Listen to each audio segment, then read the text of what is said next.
حسین و خوبصورت بشار اپنے خیمے سے نکلی۔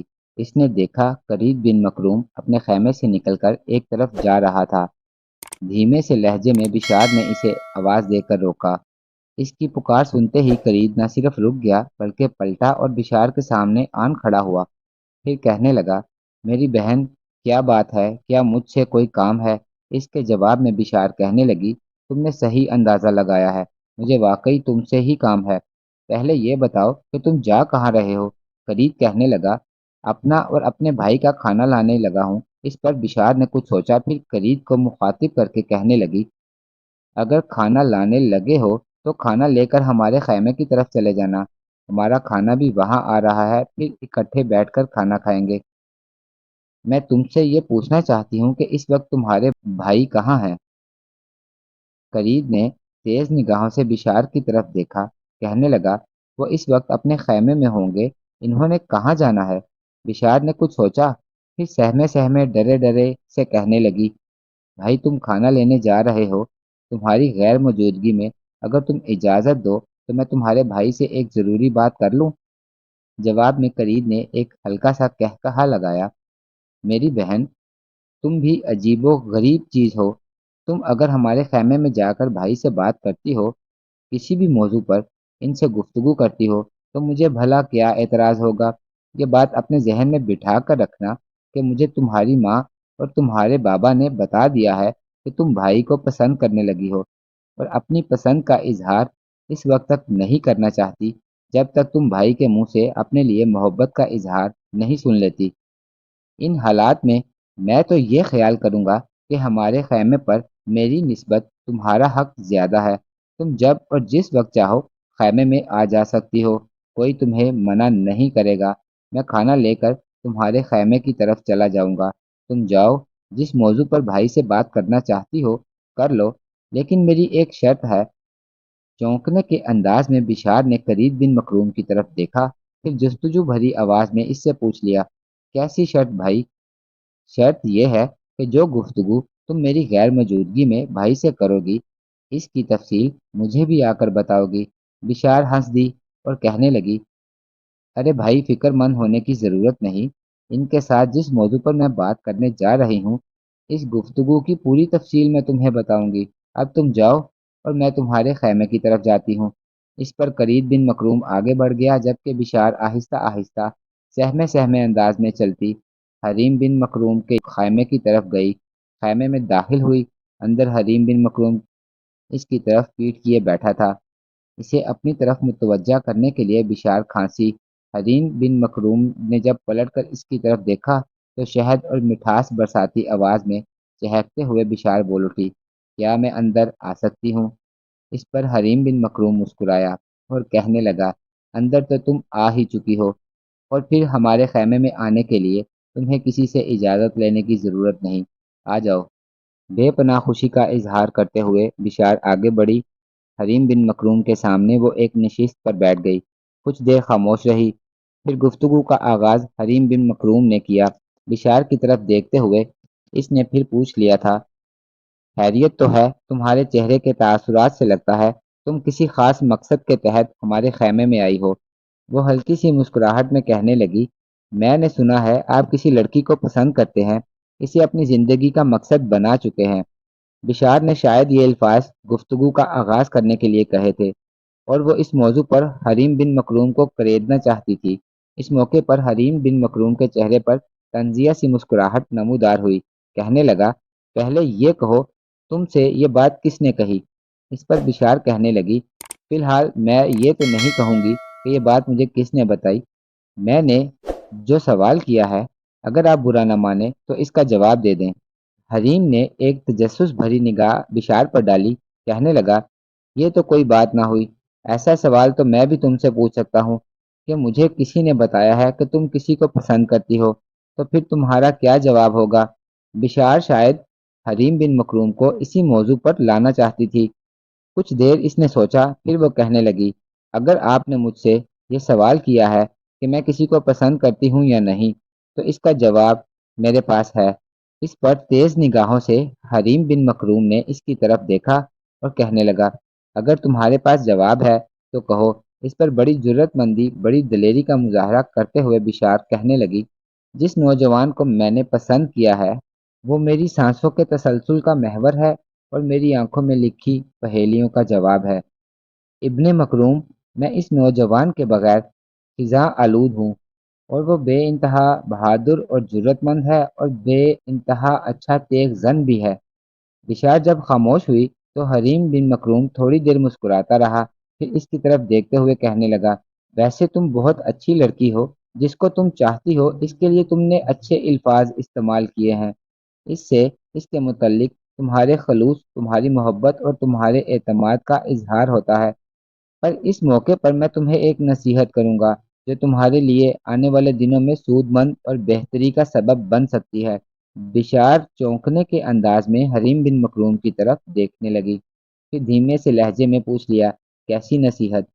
حریم بن مکروم کہنے لگا، دیکھ کوچمان کی بیٹی، تو انتہا درجہ کی خوبصورت ہے، بچپنے کی حدود پھلانگتے ہوئے شباب کی دہلیز پر قدم رکھ رہی ہے۔ اب جب کہ تم نے خود تسلیم کیا ہے کہ تم کسی سے محبت کرتی ہو اور اس سے محبت بھی بے پناہ حد تک کرتی ہو، تو تمہارا یوں اس وقت میرے خیمے میں آنا جب کہ میں اکیلا ہوں اچھا نہیں لگتا۔ دیکھو، یہ ضروری نہیں ہے کہ جس نگاہ سے، جس زاویے سے تم حالات کو دیکھتی ہو، اسی زاویے سے دوسرے لوگ بھی دیکھیں۔ جس نوجوان سے تم محبت کرتی ہو، پہلے یہ بتاؤ کہ کیا وہ کہیں اور رہتا ہے یا اس لشکر میں شامل ہے؟ بشار نے تیز نگاہوں سے حریم بن مکروم کی طرف دیکھا، پھر کہنے لگی، وہ یقیناً منگولوں کے لشکر میں شامل ہے۔ حریم بن مکروم نے کچھ سوچا، اس کے چہرے پر سنجیدگی پھیل گئی تھی، پھر دوبارہ وہ بشار کو مخاطب کر کے کہنے لگا، تو پھر تم میری ایک بات یاد رکھنا، بلکہ اپنے دل پر لکھ رکھنا، میرے ہی نہیں، کبھی بھی کسی مرد کے خیمے میں اس وقت مت جانا جب وہ اکیلا بیٹھا ہو۔ اس طرح جب اس نوجوان کو خبر ہوگی جس سے تم محبت کرتی ہو، تو اس کے دل پر کیا گزرے گی؟ وہ تمہارے متعلق مشکوک ہو جائے گا اور تمہیں شک کی نگاہ سے دیکھے گا۔ میرے خیال میں تم میرے کہنے کا مقصد اور مطلب دونوں ہی سمجھ گئی ہو۔ بشار کے خوبصورت لبوں پر ہلکا سا تبسم نمودار ہوا۔ جو کچھ آپ کہنا چاہتے ہیں یا جو کچھ آپ کہہ رہے ہیں، میں سب کچھ سمجھ رہی ہوں، لیکن جس جوان سے میں نے محبت کی ہے، اس کے دل کا بھید تو میں نہیں جانتی، لیکن جہاں تک بظاہر میں اسے سمجھ سکی ہوں، وہ کبھی بھی آپ سے میرے ملنے جلنے پر برہم نہیں ہوگا، اس لیے کہ آپ نے مجھے بوری کے ہاتھوں سے نجات دی۔ اس لحاظ سے آپ میرے سب سے بڑے محسن ہیں۔ حریم بن مکروم نے پھر پہلے جیسے انداز میں کہنا شروع کیا، میں تمہاری اس بے بنیاد توجیح کو تسلیم نہیں کرتا۔ یاد رکھنا، ہر انسان کے اندر، خواہ وہ کیسا ہی برا ہو یا وہ کیسا ہی نیک اور انتہا درجے کا شریف ہو، نیکی اور بدی دونوں ہوتی ہیں۔ حریم بن مکروم جب خاموش ہوا تو اس کی طرف دیکھتے ہوئے بشار کہنے لگی، آپ نے جو مجھے نصیحت کی ہے، اس سے ظاہر ہوتا ہے کہ آپ نے بھی کسی سے محبت کی ہے۔ کیا آپ بتائیں گے کہ آپ نے بھی زندگی میں کسی کو چاہا ہے؟ بشار کے اس سوال پر لمحہ بھر کے لیے حریم بن مکروم اداس اور افسردہ ہو گیا، گردن اس کی جھک گئی۔ اس کی یہ حالت دیکھتے ہوئے بشار بھی بیچاری کٹ کر رہ گئی، فوراً بولی اور کہنے لگی، مجھے افسوس ہے، شاید میرے سوال نے آپ کو افسردہ کر دیا، مجھے ایسا سوال نہیں کرنا چاہیے تھا۔ کیا ایسا تو نہیں کہ زندگی میں کسی کو چاہا ہو اور اس نے آپ کا ساتھ نہ دیا ہو؟ اس پر حریم بن مکروم نے فوراً اپنے آپ کو سنبھال لیا، ہلکا سا تبسم اس کے لبوں پر بکھر گیا، پھر وہ کہنے لگا، میں نے کسی سے کیا محبت کرنی ہے، کبھی اس موضوع پر سوچنے کا موقع ہی نہیں ملا۔ پہلے دیگر قریبی عزیز دشمنوں کے ہاتھوں ہلاک ہو گئے، ماں کی موت کے بعد دکھ کے کوہسار ہمارے سینے میں الجھے رہے، دل کے چپ دریچوں میں ہمیشہ بے حال بستیوں، ٹوٹے آنگنوں ہی کا سما رہا۔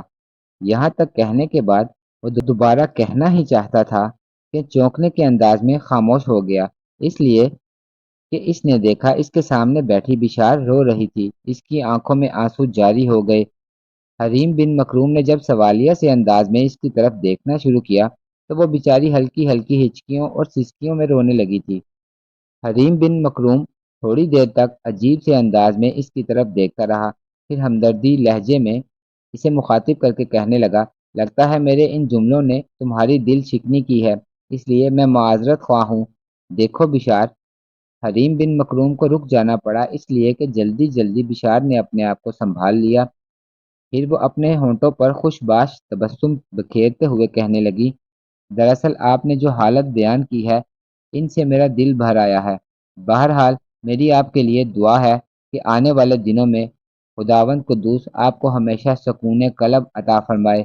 اب اٹھیں، ہمارے خیمے میں چلیں، دوپہر کا کھانا وہیں کھایا جائے گا۔ تیز نگاہوں سے حریم بن مکروم نے اس کی طرف دیکھا، پھر کہنے لگا، کھانا تو قریب لینے گیا ہے، وہ یہیں لے آئے گا، ہم دونوں بھائی یہیں کھا لیں گے۔ جواب میں بشار مسکرا دی اور کہنے لگی، وہ کھانا یہاں نہیں لے کر آئے گا، بلکہ کھانا لے کر ہمارے خیمے میں جا چکا ہوگا۔ وہ راستے میں مجھے ملا تھا، میں نے اسے کہا کہ کھانا ہمارے خیمے میں لے جاؤ، وہیں اکٹھے بیٹھ کر کھائیں گے۔ میری ماں اور باپ بھی اس وقت بڑی بے چینی سے آپ کا انتظار کر رہے ہوں گے۔ میں انہیں بتا کے آئی تھی کہ میں آپ کے پاس جا رہی ہوں۔ اس موقع پر میں آپ سے مزید کچھ کہنا چاہتی ہوں۔ ایک بات اپنے ذہن میں رکھیے گا کہ میں کبھی بھی اپنے ماں باپ کے بتائے بغیر آپ کی طرف نہیں آتی۔ آپ میرے محسن ہیں، میں آپ پر اعتماد اور بھروسہ کرتی ہوں۔ میرے ماں باپ بھی میری ہی طرح آپ پر بے انتہا بھروسہ کرتے ہیں۔ اس بنا پر میں آپ کے خیمے میں اس وقت بھی داخل ہونے کی جرت کر لیتی ہوں جب آپ اکیلے بیٹھے ہوتے ہیں۔ اب چلیں، چل کر کھانا کھاتے ہیں۔ بشار کے کہنے پر حریم بن مکروم چپ چاپ کسی معصوم اور فرما بردار بچے کی طرح اٹھ کھڑا ہوا۔ دونوں خیمے سے نکلے اور جب وہ باشکیری سردار کوچمان کے خیمے میں داخل ہوئے تو قریب کے علاوہ بشار کا باپ، کوچمان اور ماں سمنائی تینوں اکٹھے بیٹھے شاید ان دونوں کا انتظار کر رہے تھے۔ وہ دونوں جب خیمے میں داخل ہوئے تب سمنائی نے کھانے کے برتن لگا دیے، پھر پانچوں اکٹھے بیٹھ کر وہاں کھانا کھانے لگے۔ کولو منکا ندی کے کنارے روسیوں کے بہت بڑے لشکر کو ذلت امیز شکست دینے کے بعد چند روز تک منگولوں نے ندی کے کنارے پڑاؤ کیے رکھا۔ اس کے بعد پھر انہوں نے اپنی پیش قدمی شروع کر دی۔ اب ان کا رخ روس کے مرکزی شہر ماسکو کی طرف تھا۔ اس زمانے میں ماسکو بلندی پر ایک چھوٹا سا شہر ہوا کرتا تھا اور یہ اس جگہ آباد تھا جہاں آج کل بلندی پر کریملن کی عمارتیں ہیں۔ روسی تہیا کیے ہوئے تھے کہ وہ ہر صورت میں ماسکو کو منگولوں کے سامنے زیر ہونے سے بچائیں گے۔ ارد گرد کے علاقوں سے بے شمار چھوٹے بڑے لشکر ماسکو سے باہر جمع ہونے شروع ہو گئے۔ ماسکو کے قریب روسیوں نے اپنی قوت و طاقت کو مستحکم اور استوار کرنا شروع کر دیا۔ شمال کے وحشی سائبیریا کے خونخوار جنگجو ماسکو کے نواح میں جمع ہونا شروع ہو گئے تھے۔ اپنے دشمنوں کو روند دینے والی قوتیں بھی ماسکو کے دفاع کے لیے حرکت میں آ چکی تھیں۔ یوں منگولوں کی راہ روکنے کے لیے، ان پر پسپائی مسلط کرنے کے لیے روسیوں نے ایک طرح سے اپنی پوری طاقت اور قوت کو ماسکو کے نواح میں جمع کر لیا تھا۔ روسیوں نے یہ بھی فیصلہ کر لیا تھا کہ جو ہی منگول ماسکو کے نواح میں پہنچیں گے انہیں سنبھلنے کا موقع نہیں دیا جائے گا اور فوراً ان پر حملہ آور ہوا جائے گا اور انہیں واپس سرائے گوبی کی طرف بھاگنے پر مجبور کیا جائے گا۔ لیکن وہ روسیوں کی بدبختی اور بدقسمتی کہ انہوں نے منگولوں کی نقل و حرکت کا جائزہ لینے کے لیے اپنے کوئی بہت زیادہ مخبر مقرر نہیں کیے، جبکہ منگولوں کے ہر کارے بڑی تیزی سے پل پل کی خبریں صوبدائی اور باتو خان اور برکئی تک پہنچا رہے تھے اور انہی اطلاعات کی روشنی میں وہ اپنے لشکر کی صفیں درست رکھتے ہوئے ماسکو کی طرف بڑھنے لگے۔ جیسے ہی منگول ماسکو کے قریب پہنچے تو روسیوں نے بنا سوچے سمجھے ان پر وحشیوں کی طرح حملہ کر دیا۔ لیکن منگولوں کو پسپا کرنا یا ان کی مقدار کو کم کر کے انہیں شکست قبول کرنے پر مجبور کرنا آسان نہ تھا، لہذا جوابی کارروائی کرتے ہوئے منگول بھی ان پر اپنی پوری حکمت عملی کے تحت حملہ آور ہو گئے۔ اس جنگ میں بہرحال منگولوں کے مقابلے میں روسیوں کو بدترین شکست کا سامنا کرنا پڑا اور ماسکو پر منگولوں کا قبضہ ہو گیا۔ بہرحال منگولوں نے ماسکو کی جنگ میں روسیوں کو بدترین شکست دی۔ روسی بھاگ کھڑے ہوئے، تعاقب کر کے منگولوں نے ان کا خوب قتل عام کیا اور باقی بچنے والے ادھر ادھر منتشر ہو گئے۔ منگولوں نے ماسکو کو نظر آتش کر دیا اور تاریخ نگار لکھتے ہیں کہ ماسکو کے لوگ منگولوں کی اس فتح کے بعد شہر سے اس طرح بھاگ نکلے کہ انہوں نے کچھ اور نہ دیکھا، بس جدھر منہ اٹھا بھاگتے چلے گئے۔ ماسکو کو فتح اور تباہ و برباد کرنے کے بعد منگولوں نے روس کے دوسرے بڑے شہر اور انتہائی مستحکم قلعے ولادیمیر کا رخ کیا۔ ولادیمیر کا حاکم ان دنوں ایک شخص کنیاز یوری تھا، جسے منگولوں کے حملہ آور ہونے کی خبر ہو چکی تھی، لہٰذا اس نے روس کے دوسرے حکمرانوں کی نسبت منگولوں سے نمٹنے کے لیے نیا طریقہ اختیار کیا۔ اسے جب خبر ہوئی کہ منگول ولادیمیر پر حملہ آور ہونے کے لیے ماسکو سے پیش قدمی کر چکے ہیں، تب اپنے خاصے بڑے لشکر کو لے کر یہ کنیاز ولادیمیر سے نکل گیا اور قریبی جنگلوں میں جا کر روپوش ہو گیا۔ تاہم اس نے اپنے لشکر کا ایک حصہ ولادیمیر میں ہی رکھا۔ ایسا کرنے کے لیے اس کا نقطہ نظر یہ تھا کہ منگول جب ولادیمیر پر حملہ آور ہوں گے تو اپنی گھات سے نکل کر ان پر حملہ آور ہوگا، انہیں اپنے ساتھ الجھانے کی کوشش کرے گا، اور جب منگول اس کے ساتھ الجھیں گے تو پشت کی جانب سے وہ لشکر پر حملہ آور ہو جائے گا۔ اس طرح کنیاز نے یہ فیصلہ کیا کہ دو طرفہ حملوں سے منگول پسپائی اختیار کرتے ہوئے جدھر سے آئے ہیں ادھر کو لوٹ جائیں گے۔ یہ ولادیمیر کے حکمران کنیاز کی خوش فہمی تھی، اس لیے کہ منگولوں کے لشکر کے آگے آگے کام کرنے والے ہرکارے بڑی تیزی سے باتو خان کو دشمن کی نقل و حرکت کے متعلق آگاہ کر رہے تھے۔ جب باتو اور برکئی خان کو یہ اطلاع ملی کہ ولادیمیر کا حکمران کنیاز لشکر کے ایک حصے کے ساتھ قریبی علاقوں میں گھات میں چلا گیا ہے، تب جہاں لشکر سفر کر رہا تھا وہیں صلاح و مشورے کے لیے روک دیا گیا۔ باتو خان، برکئی خان اور صوبدائی خان ایک جگہ جمع ہوئے، پھر صوبدائی کو مخاطب کر کے باتو خان کہنے لگا، یہاں لشکر روکنے کا مقصد یہ ہے کہ ولادیمیر کے پہنچنے سے پہلے کنیاز سے نمٹنے کا طریقہ طے کر لیا جائے۔ میں نہیں چاہتا کہ وہ پشت سے حملہ آور ہو کر ہمارے لیے مسائل پیدا کرے۔ میرا ارادہ ہے یہیں سے لشکر کا ایک حصہ علیحدہ کر دیا جائے جو ولادیمیر پر حملہ آور ہونے کے لیے کوچ کرے، باقی لشکر کے ساتھ ہم ولادیمیر کا رخ کرتے ہیں۔ باتو جب خاموش ہوا تب اس کے مشورے کو سراہتے ہوئے صوبدائی کہنے لگا، باتو خان، تمہارا یہ مشورہ قابل ستائش ہے۔ اس طرح ولادیمیر کے حکمران کنیاز کو ہم اپنے لیے بے خطر بنا سکتے ہیں، اور ایسا ہمیں کرنا بھی چاہیے۔ صوبدائی جب خاموش ہوا تو برکائی اپنے بھائی کی طرف دیکھتے ہوئے کہنے لگا، اس موقع پر آپ دونوں مجھے اجازت دیں تو میں ایک مشورہ پیش کرنا چاہتا ہوں۔ صوبدائی نے مسکراتے ہوئے برکائی کی طرف دیکھا، پھر کہنے لگا، اس میں اجازت مانگنے کی کیا ضرورت ہے؟ تمہارا مشورہ ہمیشہ قابل اہمیت ہوتا ہے، کہو کیا کہنا چاہتے ہو؟ اس پر برکئی خان مسکراتے ہوئے کہنے لگا، میں چاہتا ہوں کہ لشکر کا جو حصہ علیحدہ کر کے ولادیمیر کے حکمران کنیاز کی سرکوبی کے لیے بھیجنا ہے، اس کا سالار حریم بن مکروم کو بنایا جائے۔ محترم صوبدائی، میں چاہتا ہوں کہ آنے والے روسیوں میں یہ ہونہار نوجوان میرا دست راست ثابت ہو۔ میں اسے زیادہ سے زیادہ جنگوں میں حصہ لینے کا موقع دینا چاہتا ہوں تاکہ جنگوں میں اس کی مہارت نمایاں ہو کر سامنے آئے۔ میرے خیال میں آپ دونوں کو اس سلسلے میں کوئی اعتراض تو نہیں ہوگا۔ یہ شخص میرا پرانا جاننے والا ہے، ویسے بھی مغیار انتہا درجہ کے جنگجو ہوتے ہیں، اس کا باپ بھی میرا خوب جاننے والا تھا، اور پھر آپ جانتے ہیں کہ ان مہموں سے فارغ ہونے کے بعد یہ وحشی سلاخوں سے انتقام بھی لینا چاہتا ہے۔ اس طرح میں چاہتا ہوں کہ زیادہ سے زیادہ جنگوں میں شرکت کر کے اسے جنگی مہارت اور تجربہ حاصل ہو۔ برکئی خان جب خاموش ہوا تب باتو خان مسکراتے ہوئے کہنے لگا، برکئی میرے بھائی، میں تمہاری اس تجویز سے اتفاق کرتا ہوں۔ اس سے پہلے دریائے نیپل کی مہم میں جس قدر لشکر حریم بن مکروم کی سرکردگی میں دیا گیا تھا وہی لشکر اس کے حوالے کرو۔ وہ ہرکارے جو ولادیمیر کے حکمران کنیاز کے متعلق خبریں لے کر آئے ہیں انہیں حریم بن مکروم کی رہنمائی پر مقرر کرو، اور اس سے کہو کہ یہاں سے کوچ کر جائے، جبکہ باقی لشکر کو لے کر ہم ولادیمیر کا رخ کریں گے۔ حسین اور خوبصورت بشار اپنی ماں اور باپ کے ساتھ اپنے خیمے میں بیٹھی تھی کہ کسی نے آواز دے کر اس کے باپ کوچمان کو باہر بلایا۔ کوچمان جب باہر نکلا تو اس منگول نے بڑی عقیدت کا اظہار کرتے ہوئے اسے مخاطب کیا، سردار، آپ کو سائیں باتو خان نے بلایا ہے۔ ان الفاظ پر کوچمان نے مڑ کر خیمے کے اندر دیکھا اور اپنی بیوی کو مخاطب کر کے کہنے لگا، میں ابھی تھوڑی دیر تک آ جاتا ہوں۔ اس کے بعد وہ اس منگول کے ساتھ چلا گیا۔ اس موقع پر بشار اور اس کی ماں سمنائی دونوں خیمے سے باہر نکلی۔ انہوں نے دیکھا کوچمان کے علاوہ کرغیز سردار گوچلک اور حریم بن مکروم ایک طرف جا رہے تھے، جبکہ کرید اپنے خیمے کے سامنے کھڑا تھا۔ یہ صورتحال دیکھتے ہوئے سمنائی اور بشار دونوں ماں بیٹی کرید کے پاس آئیں۔ پھر بشار نے کرید کو مخاطب کیا اور کہنے لگی، بھائی یہ لوگ کہاں گئے ہیں؟ خیریت تو ہے؟ اس پر کرید کہنے لگا، میری بہن سب خیریت ہے۔ بھائی کے علاوہ تمہارا باپ اور کرغیز سردار گوچلک کو باتو خان نے بلایا ہے۔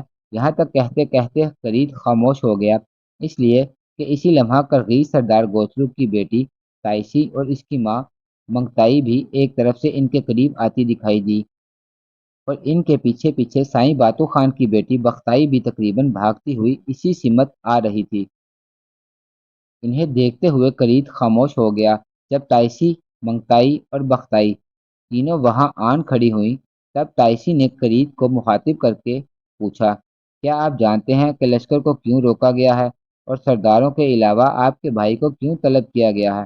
اس پر کرید کہنے لگا، سلاروں کو بلایا گیا ہے، لشکر کو کیوں روکا گیا ہے یہ تو خیر مجھے خبر نہیں، ابھی سب لوٹتے ہیں تو اس پر پتہ چل جائے گا۔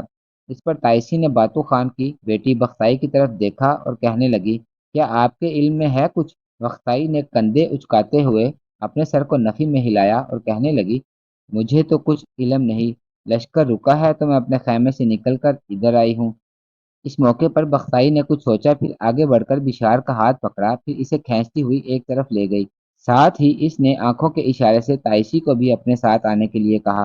تینوں ذرا ہٹ کر کھڑی ہو گئیں، پھر بڑی رازداری میں بختائی بشار کو مخاطب کر کے کہنے لگی، دیکھ بشار، جھوٹ مت کہنا، میں نے تمہارے متعلق ایک خبر سنی ہے، یہ خبر میری بہن تائشی نے بتائی ہے، اور تو اس سے ناراض مت ہونا، میں نے سنا ہے تو حریم بن مکروم کو چاہنے لگی ہے، اس کے پاس تو گئی بھی تھی اور تیری اس کے ساتھ گفتگو بھی ہوئی ہے، پھر تیری محبت کے جواب میں اس کا کیا رد عمل تھا؟ بختائی جب خاموش ہوئی تو بے پناہ خوشی کا اظہار کرتے ہوئے بشار کہنے لگی، ہاں میں اس حقیقت کو تسلیم کرتی ہوں، حریم بن مکروم کو میں چاہتی ہوں۔ اس کے بعد بشار نے حریم کے ساتھ خیمے میں ہونے والی گفتگو تفصیل کے ساتھ کہہ ڈالی۔ اس پر تھوڑی دیر بختائی کچھ سوچتی رہی، سنجیدہ ہو گئی، پھر بڑے پیارے انداز میں بشار کے شانے پر ہاتھ رکھا اور اسے مخاطب کرتے ہوئے کہنے لگی، بشار یہ تو کوئی اچھی خبر نہیں، اس کا مطلب ہے تمہاری محبت یک طرفہ ہے، حریم بن مکروم نہ تمہیں پسند کرتا ہے نہ چاہتا ہے۔ بختائی مزید کچھ کہنا چاہتی تھی کہ اس کی بات کاٹتے ہوئے بشار بول اٹھی، بختائی تمہارا کہنا درست ہے، لیکن میں اس یک طرفہ محبت کو اس کے انجام تک نہ پہنچنے دوں گی۔ میرے ماں باپ حریم کے ساتھ میری سگائی کرنا چاہتے ہیں، مجھے اس کے ساتھ منسوب کرنے کا فیصلہ کر چکے ہیں، لیکن میں نے ان سے کہہ دیا ہے کہ جب تک حریم بن مکروم مجھ سے محبت کا اظہار نہیں کرتا، اس وقت تک میں ان سے منسوب ہونا پسند نہیں کروں گی۔ مسکراتے ہوئے بختائی نے بشار کی پیٹھ تھپتھپائی، پھر کہنے لگی، تمہارا فیصلہ بالکل درست ہے، تمہیں فکر مند ہونے کی ضرورت نہیں، اس سلسلے میں اور تائسی بھی تمہارے کام آئیں گی، بس ذرا موقع ملنے دو، اس موضوع پر میں اور تائسی خود حریم بن مکروم سے بات کریں گی۔ دیکھو بشار، تو برا نہ ماننا، ہم یہ کوشش نہیں کریں گے کہ حریم تمہاری طرف مائل ہو، اور نہ ہی ہم زبردستی تمہاری طرف مائل کرنے کی کوشش کریں گے، بس جو کچھ ہم کریں گے وہ ایک بڑا باعزت اور اصول پر مبنی فیصلہ ہوگا۔ ابھی میں تم سے کچھ نہیں کہوں گی، بہرحال ہم تمہارے لیے بہت کچھ کریں گی۔ بختائی کو کہتے کہتے رک جانا پڑا، اس لیے کہ ایک طرف سے حریم، کوچمان اور گوچلک آتے دکھائی دیے، لہٰذا وہ تینوں وہیں جا کھڑی ہوئیں جہاں پہلے کھڑی تھی۔ وہ جب تینوں قریب آئے تب بشار کی ماں سمنائی نے انہیں مخاطب کر کے پوچھ لیا، خیریت تو ہے؟ لشکر یہاں کیوں رکا ہے اور تم تینوں کو کیوں بلایا گیا ہے؟ اس پر بشار کا باپ کوچمان بول اٹھا، یہ بات تو تم پر واضح ہے کہ ہمارا لشکر ولادی میر پر حملہ آور ہونے کے لیے پیش قدمی کر رہا تھا۔ یہاں کچھ ہمارے ہرکارے آئے ہیں جنہوں نے یہ خبر دی ہے کہ ولادی میر کا حکمران کنیاز ایک لشکر کے ساتھ شہر سے باہر گھات میں چلا گیا ہے، لہٰذا باتو خان نے اپنے لشکر کو بھی دو حصوں میں تقسیم کیا ہے، ایک حصہ جس میں گوچلک اور دوسرے سردار شامل ہوں گے، حریم بن مکروم کی سرکردگی میں ولادی میر کے نواح میں کنیاز پر حملہ آور ہونے کے لیے جائے گا، جبکہ لشکر کا دوسرا حصہ ولادی میر کا رخ کرے گا۔ بس اسی مقصد کے لیے لشکر کو یہاں روکا گیا ہے۔ اب تم لوگ اپنے اپنے خیموں میں جاؤ، اس لیے کہ لشکر کی تقسیم کا کام مکمل ہو چکا ہے اور لشکر کے دونوں حصے تھوڑی دیر تک یہاں سے کوچ کریں گے۔ کوچمان کے کہنے پر سب اپنے اپنے خیموں میں چلے گئے۔ پھر تھوڑی دیر بعد حریم بن مکروم اپنے حصے کے لشکر کے ساتھ ولادی میر کے نواح میں کنیاز کا رخ کر رہا تھا، جبکہ باتو خان صوبدائی اور برکائی خان ولادیمیر کا رخ کر رہے تھے۔